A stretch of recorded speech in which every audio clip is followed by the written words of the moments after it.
Mes bien chers frères, comme l'a dit notre Seigneur et Sauveur, le règne de Dieu vient sans qu'on puisse le remarquer. On ne dira pas « le voilà, il est ici » ou bien « il est là », car voilà que le règne de Dieu est au-dedans de vous. En ce cas, il est évident que celui qui prie pour que vienne le règne de Dieu a raison de prier pour que ce règne de Dieu germe, porte du fruit et s'accomplisse en lui. Chez tous les saints en lesquels Dieu règne et qui obéissent à ses lois spirituelles, il habite comme dans une cité bien organisée. Le Père est présent en lui et le Christ règne avec le Père dans cette âme parfaite. Selon sa parole, nous viendrons chez lui, nous irons demeurer auprès de lui.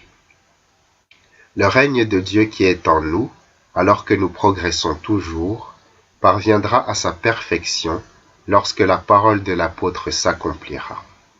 Le Christ, après avoir soumis ses ennemis, remettra son pouvoir royal à Dieu le Père, afin que Dieu soit tout en tous.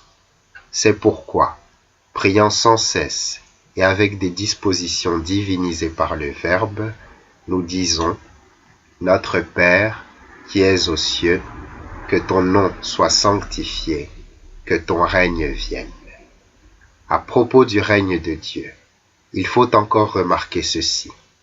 Comme il n'y a pas d'union entre la justice et l'impiété, entre la lumière et les ténèbres, entre le Christ et Bélial, le règne du péché est inconciliable avec le règne de Dieu.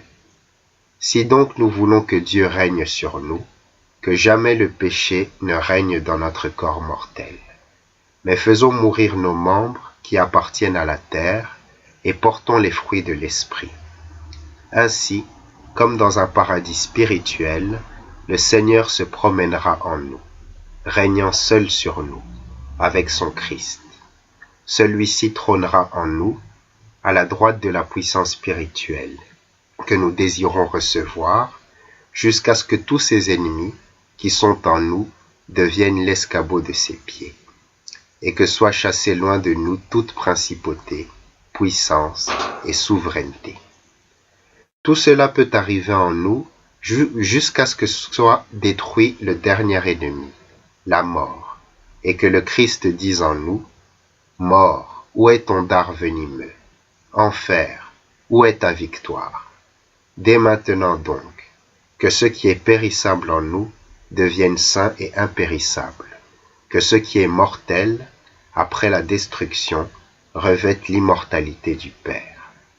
Ainsi, Dieu régnera sur nous, et nous serons déjà dans le bonheur de la nouvelle naissance et de la résurrection.